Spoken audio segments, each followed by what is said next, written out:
Good morning from the Protos newsroom. The date today is Wednesday the 17th of February, and you're listening to the Protos Daily. These are the main headlines this morning. Irish authorities have turned to the US for help as they struggle to find the rightful owner of $2 million in stolen Bitcoin.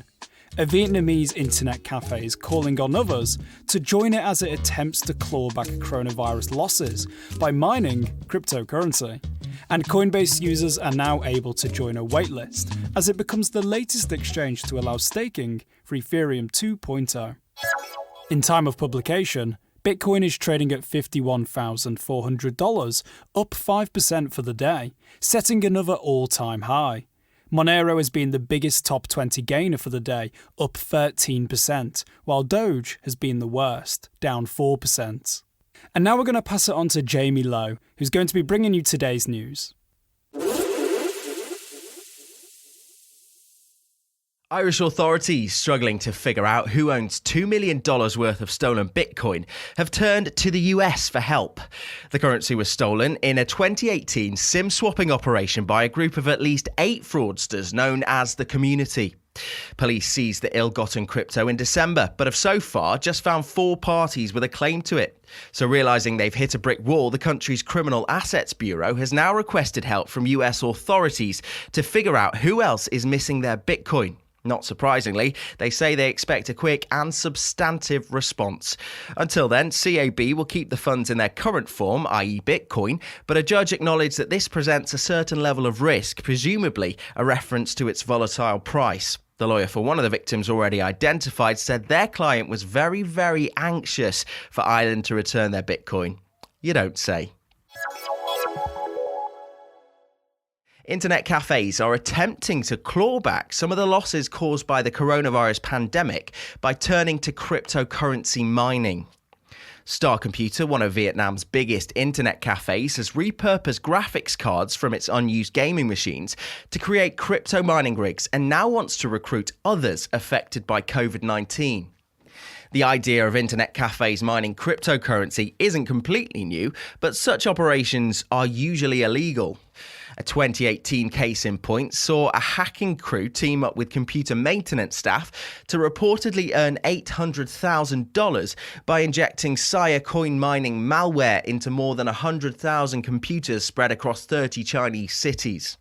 And a year later, police busted an illegal mining operation that reportedly stole enough electricity from internet cafes to generate $20 million worth of cryptocurrency in 2 years. Coinbase is the latest exchange preparing to allow the staking for the Ethereum 2 network.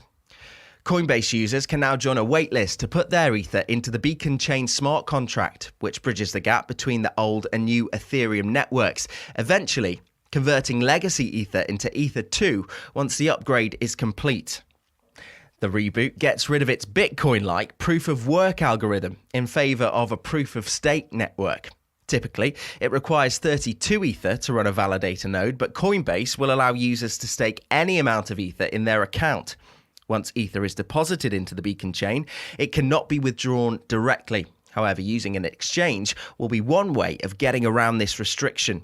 Speaking to CoinDesk, Ria Kaur of Coinbase's retail team said the service is exploring ways of allowing users to trade their staked crypto and that users can expect up to 7.5% APR on their staked Ether, depending on the network's variable rate of return. But the exchange will take a 25% commission on rewards.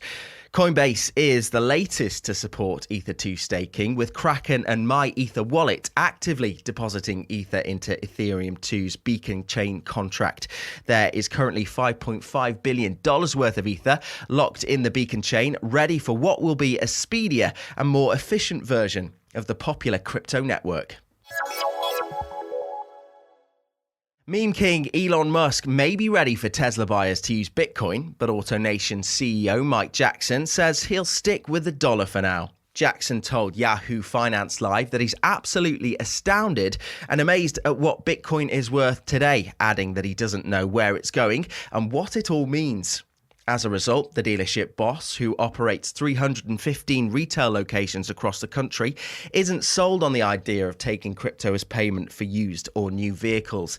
Instead, he says he's throwing his support behind the old financial system, which is no massive surprise given that he previously served as chairman for the Federal Reserve for Atlanta.